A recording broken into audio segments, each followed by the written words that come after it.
realized that the reason that I was feeling that internal void wasn't because I am doomed for dissatisfaction. It was because I have created achievements, but not fulfillment. So I have climbed basically the wrong ladder. And that's when I went into that self-exploratory phase of finding what is it that I want to do when I grow up. Welcome to From a Woman to a Leader, the podcast for ambitious leaders in tech who are ready to grow their confidence, influence, and leadership without burning out or pretending to be someone they're not. I'm your host, Limor Bergman Gross. My guest today is Gabriela Embon. Gabriela is a marriage and couples coach. She's the author of Becoming a Power Couple and a former chemical engineer who spent years in male-dominated industries before finding her true calling. And in this episode, you learn how to stop proving yourself and start aligning with what actually fulfills you. Why the same skills that build great teams also build great marriages, and how to own your strength in male-dominated spaces without trying to be someone you're not. So are you ready? Let's dive right in. Hey, Gabriela, how are you today? Hi, Limor. I'm happy to be here with you. Likewise, I'm super excited to have a conversation with you. And we'll start maybe by your journey. I mean, you started in a very technical kind of career, and you've been a chemical engineer and became a coach later on and founded your own coaching school. So tell us a little bit, how did you move from being a chemical engineer to becoming a coach? Well, I think like many, I hit that midlife crisis where I checked the box of, okay, I did this and I did this, and I proved to myself that I'm smart. I proved to myself that I can be successful and provide. Now what? And then, of course, this sounds like I was asking myself questions, but actually I wasn't. I was feeling more than anything a deep sense of unfulfillment or emptiness. And that's when I actually started asking myself, why am I feeling like this? I think many reach that point in their midlife, if you call it, graduation, where we start asking ourselves, okay, is it me? Is this as good as it can get? Why am I not happy with what I have accomplished? So, of course, maybe because of my saboteurs of judgment, my first reaction was, well, it is me. I'm doomed for dissatisfaction. I have everything I need to be happy, but I am not. Therefore, I probably have dissatisfaction issues. And the more I explore the state that I was in, that subliminal place where I'm not here, I'm not there, but I don't know what I want. I know I don't want this anymore, but I don't know what else I want. The more I realized that the reason that I was feeling that internal void wasn't because I am doomed for dissatisfaction. It was because I have created achievements, but not fulfillment. So I have climbed basically the wrong ladder. And that's when I went into that self-exploratory phase of finding what is it that I want to do when I grow up? What's going to make me happy? What's going to fulfill me? And that, of course, beautiful exploration led me to the coaching world where I am today. Well, Wow. It's been 16 years. Yeah. First of all, everything you said, I was like, yes. It's like I felt exactly the same, right? I mean, and I think, and the message I want to give the listeners here, the women that listen to us, I mean, a lot of what we do is to please the society, because at least I felt like that. I don't know if you did. Like, okay, society sees you as successful, right? Oh, you work at Intel, you have a successful career. What are you complaining? Like, I'm not saying someone told you that, but it's like how you are viewed externally. Like, you have everything you want, right? I mean, it's great. What's more you want in life? And I think this pressure caused what you said, like questioning ourselves. Can I even reach fulfillment? Is it even possible? Because like society tells me I have everything I could possibly ask for. Exactly. That's the typical, become successful, then you'll be happy formula, when in fact the brain works backwards. You first need to be fulfilled or happy in order to be successful. But I just want to mention that the reason that this is so common, that many people reach that state, it's because in our early years, we are wired, or our core motivation is to prove that we can be successful or to prove that we're worthy. I would say that was more of my case. I knew I could be successful, but I was looking for worthiness. So the reason I chose engineering were different reasons. One, I loved science, and I still do, right? It's still in me and the way that I coach. Secondly, I felt that I need to prove that I am smart. And, graduating from one of the most difficult engineers at the time, chemical engineering, was definitely a way to prove that I'm smart. And third, I wanted also to provide for myself because, my parents being immigrants, I knew I need to build a life for myself. So studying engineer, I knew that's a safe bet. I will always have work. So most of our choices as adults are actually, without knowing, completely unconsciously, we do this at an attempt to correct our childhood. So if in my childhood I felt not smart enough, if I felt unworthy, if I felt unsafe, let's say financially, then the choices I will make as an adult are going to aim to correct that. That's actually very normal, is the way the brain works to protect ourselves. Definitely. Once we do, and we start experiencing a deeper truth, well, I follow what I was wired to prove, but I am not feeling that sense of safety that I was after, that sense of, okay, I am worthy that I was after. There must be something else. So we first need to follow the formula, learn in a way that it's not the right formula, to then feel completely ready to find the answers within and make a choice not from correction or obligation, but from a place of alignment. For sure.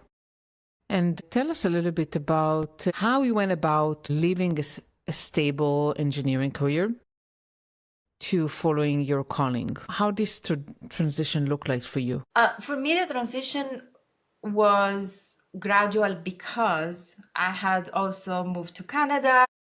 I was in the change. I was in the move. It wasn't like one day I left my job and I became an engineer. There was a smoother transition where I was in the change already. I just needed to figure out whether I go back to sciences or I look for what truly will fulfill me. In this case, the brain looks for what's familiar. So when I asked myself, what else can I do that is not engineering? I automatically thought, okay, I'm going to teach sciences because it was still within the realm of what I knew. I had to actually start saying, no, this, no, this, no, this. This is what I want, to then be able to transition. The transition was smooth, but the ramp, the launching my new career wasn't. I think that coming from an engineering world where I was always an employee to becoming self-employed, that was the most difficult part, because it's not just a question of knowing how to start a business or knowing how to coach. It's a complete mindset shift. When you need to believe in your ability to be paid for you, not the company is not telling you, here's your salary, we believe in you, we're going to pay you. Now you need to ask for the money. You need to believe that you're worthy of and you provide value. So that's a whole different mindset. How do I become not just a coach? There's a dual transition there. There's a transition to becoming a coach. Yes, it's a professional transition, but then there's another transition, which is to become an entrepreneur. Complete mindset shift. And that's where the most amount of growth actually happens, when you make that transition and you learn to think as an entrepreneur. You dare asking for money, you dare promoting yourself. That was the most difficult part. I completely agree with you. I just left corporate and started a business. Is that how you did it? Or you started like coaching before that? No, I did not start coaching before that. I left corporate to move, Yeah. and then did other teaching jobs in between, and then started my coaching. Yeah, I think I very much relate to what you're saying. I mean, for me, it was also kind of drastic mindset shift, right? I mean, because I'm very shy and introverted, and as an engineer, or even when I led teams, I wasn't so focused so much on like promoting myself. I totally And resonate with that. and now I'm like, okay, I am not just a coach. I need to be a marketer, a salesperson. Like, I need to constantly work on my visibility and why am I the right coach for whoever, my client persona is. And this is not easy. It's not. It's totally not. And I remember once having my performance review at Intel, and my manager said to me, "Here's something you need to learn, Gabriela." I said, "Okay. If you did something, but you didn't said you did it, it's like you didn't do it." Exactly. I And I agree. was more on the other side of the spectrum. What do I need to share what I've done? Isn't it enough that I did it and things are going well? So I totally resonate with your point that it is difficult for introverted people, for people that are more action oriented, Yeah. to start promoting and sharing testimonials and say, hey, I'm doing this and I do the great work. Yeah, yeah.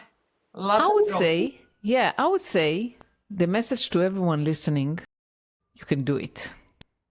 Because Definitely. if I could do it, if you could do it, definitely, our audience can do it.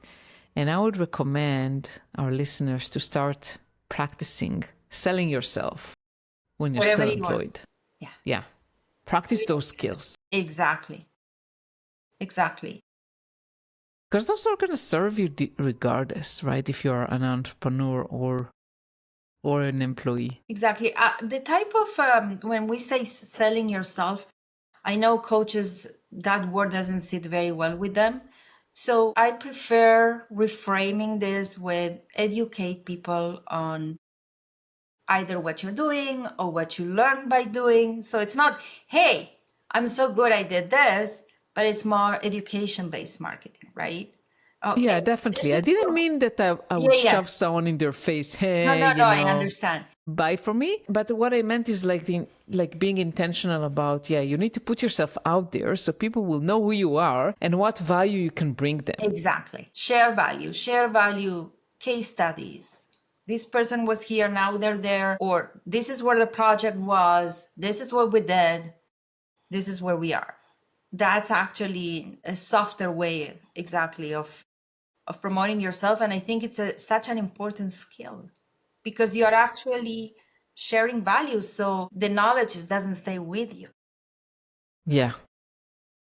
And I see in your background, like your book, Becoming a Power Couple. Yeah. How is that related to engineering? So tell us a little bit about the book and how is that related? So what ended up happening when I started coaching, I was mostly working with individuals, mostly leaders, high achievers, career coaching, reinvention coaching. And what I started noticing is that when the conversation shifted to home life, all that confidence wasn't there anymore. I could feel like their voice was softer. Maybe there was a whisper of regret or shame.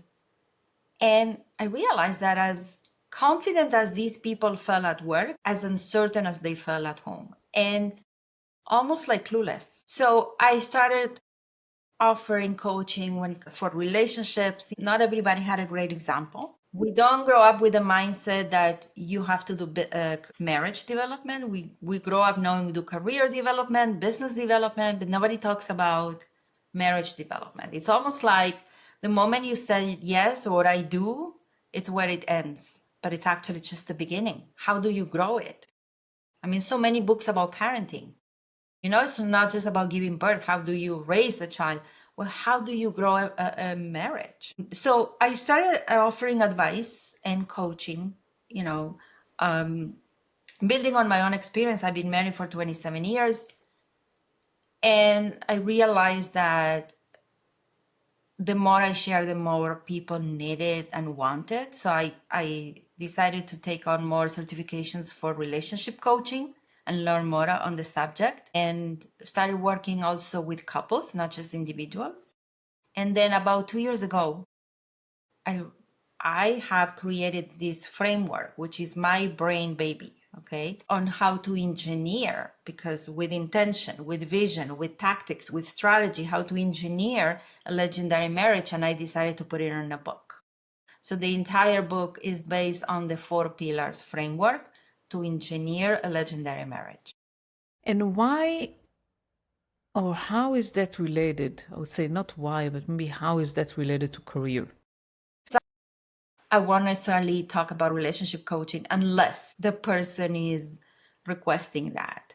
But one thing I know to be sure is that leaders who show up whole, grounded, are the leaders that also invest in their relationships. Career and relationship are not two competing forces. They are two parts of one mission. So if one part is weak, it weakens us in every aspect of our life. Sure, and I think that as you mentioned, like a lot of times, we show up confident at work, but then at home it's not the same. And I had several clients who reached out to me for career coaching, and then we talked. I remember talking a lot about their relationships. Doesn't necessarily have to be marriage, but relationships, and we found out a lot of interesting things there, which eventually affected their career because a lot of things related to each other. Exactly. And sometimes we use our careers as an alibi, right? It's an escape. Definitely. So tell us about your model, about the 4 pillars that you have. Sure, with pleasure. I believe in this model so wholeheartedly. Really, these are the power couple 4 pillars model. So the first one is the me. I'll name them first and then I'll describe them. So we have the me, which is about me. Then we have the you, which is about my partner. These two are about the two individuals. Then we have the our, that's a third pillar. Our is about our life, our vision. And then we have the us, you and me together. So 2 pillars are about the individual and 2 are about the couple. So I'll go in details a little bit about each pillar. The me pillar is about self-mastery, self-development, becoming the best version of myself so that I can create the best relationship. It's about finding what I did. Okay, I'm not happy. Do I blame my husband or do I find my ideal career, right? It's about personal fulfillment and not outsourcing our happiness to our spouses. For women in particular, it's much more important than, men should do personal development and self mastery as well. I'm not saying they shouldn't, but the woman is usually the first one to lead that movement, if you call it, of self mastery. It's usually the woman who starts the personal development journey and then the husband will join. Okay, that's why you have more women in healing retreats, personal development retreats than men. So that's the me pillar. There are 2 beautiful sentences that I like for people to retain about this pillar. We can outsource our happiness to our partner. That's number 1. And happiness is an internal job. Nobody can give it to you. And secondly is we can use our partners as a punching bag. Yeah. So the blaming game doesn't help. It's all about self-mastery, taking responsibility, and remembering that we come to this relationship with our own baggage, same as our partner. But it's not to dump our baggage on our partner. Our partner also will trigger our baggage, so we resolve it, because part of the purpose of the relationship is to enhance our positive qualities and to resolve our negativity. So that's the first one. The second one is helping my partner with their self-mastery by being a true friend, by respecting their ways. They're usually very different than us. They might be extroverted, you might be more introverted. I multitask, my husband is very linear. So we operate differently and we approach situations differently. I'm very tactic, he's more strategic. Respecting their way and taking the time to learn them. Like, really, how do you want to be supported? How do you want to be loved? Do you want me to ask you, do you want to talk? Do you want me to leave you and let you process first? So, helping my partner by being kind, generous, respectful, and a real friend. I have to know you to be a good friend. What makes you tick? What are the things I will never say? Like, you're like your father, you're like your mother, right? That I would say in general, don't say that to anyone. Yes, No one likes to hear that. exactly. What are the ones I won't step on, right? So, how can I best love you? So, that's the second one. The third is the hour. That's the most practical pillar because it's all about the operations of our life. It's the operational pillar.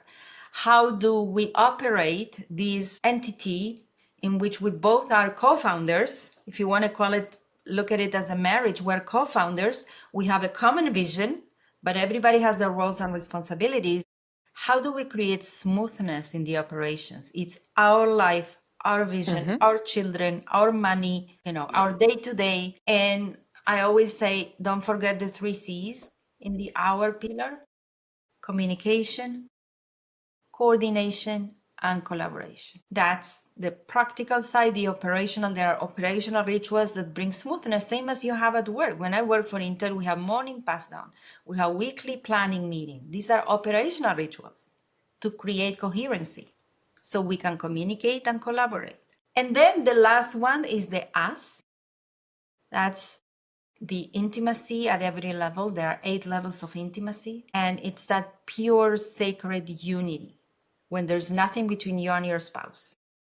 Of course, in order for that to have its place, we need the first 3 pillars because the first 3 pillars create safety, build trust, so I can be completely myself and allow you to see into me and be intimate with you in every level. We need because the hour pillar avoids chaos, and chaos kills intimacy. So all the pillars lead to that beautiful us, that union, that sacred union, where we have the 8 levels of intimacy. That's fantastic. And I listened to you, and I think that all of those principles apply also to relationships at work.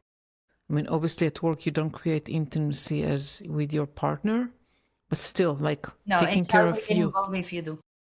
Yeah, taking care of yourself and what are your needs, and developing yourself, and then taking care of others, right, that work with you, and how do you help them develop themselves. Looking at the other person and understanding, what ticks them. All of those things you mentioned I really think applies everywhere with every relationship you have. Absolutely. Absolutely. We rush, I just experienced a team building activity on a retreat. We rush into execution at work, I'm talking about, Yeah. without planning, without even asking, how can I support you? How do you want to be led? How do you want me to guide you through this new project? Or without even encouraging each other and say, you can trust me. I know what we're doing. So much is missing, I find, when we are under pressure of performance and deadlines. We don't underestimate the power of the hour ritual, the operational rituals, and the connection rituals to build that trust and that coherency before we rush into doing. Yeah. Yes, Chaos kills everything else. and I think it becomes even harder nowadays when a lot of times the people you work with, you never meet with them in person. That's right. The connection is much more difficult to build. Absolutely. Absolutely. Yeah, definitely. I think that's something among other very good things that I really appreciated at Intel, that there were a lot of operational rituals, especially because we were working with fabs around the world and you had to coordinate, everything had to be coordinated because you're not the only one producing that product. So there has to be a coherency, very strong operational rituals, but also connection rituals, where there's team buildings and even traveling abroad to meet with the other people face to face. They have a story, they have a face, they have a family. They're not just a name or a voice you hear in a conference call. Yeah, They're not just a resource. absolutely. one of the things, one of the words I hated the most, when I was managing people is resources, right? I mean, we looked at people as resources, and yeah, they are human beings. Exactly. And as much as I'm a proponent of remote work, I've been remote since 2016. Still, there is no replacement for personal connection. I concur to that. And before we end today, I wanted to ask you, what's your message to women, especially women that work in very muscular fields? How can you do it all, and how can you win both at work and at home? I want to answer, but I also want to give an example of a session I had with a young woman in the world of finance. I was coaching last week, and she was telling me how she feels that the men prioritize each other and they feel they're superior.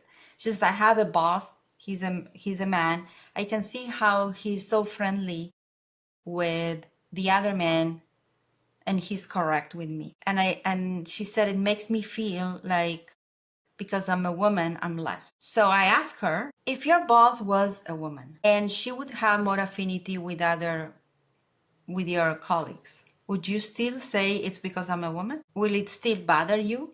Yes. Would you say it bothers you because she doesn't like me because I'm a woman? She likes other? No, because now the gender is out of the picture because your boss is a woman. She has more affinity with your with your colleague, and you feel insecure about it.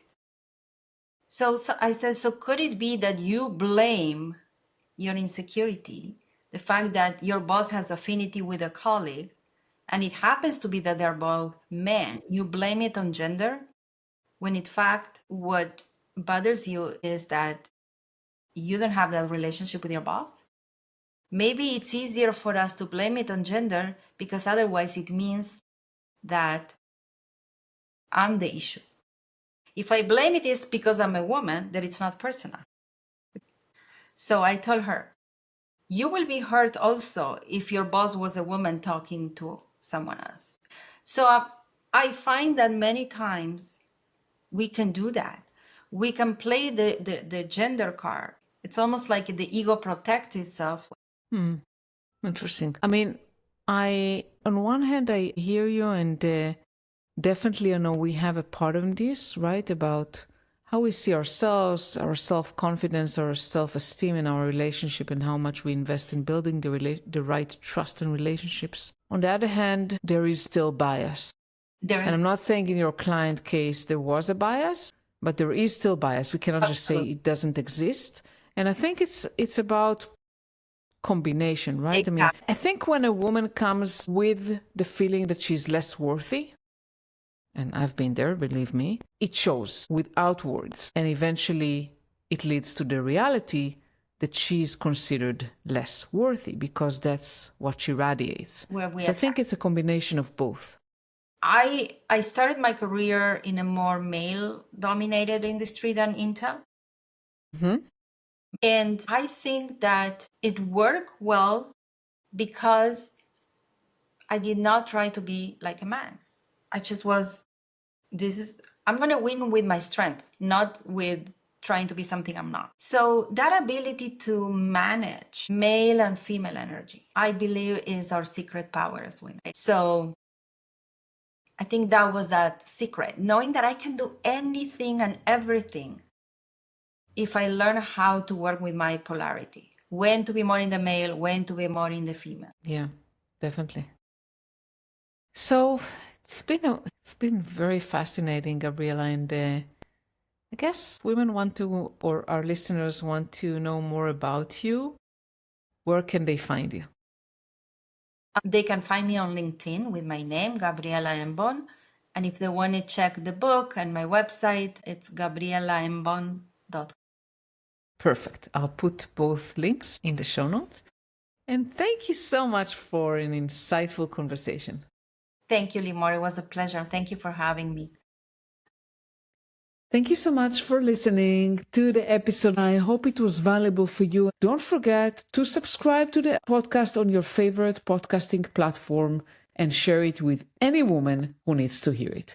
And I'll see you next week. Bye.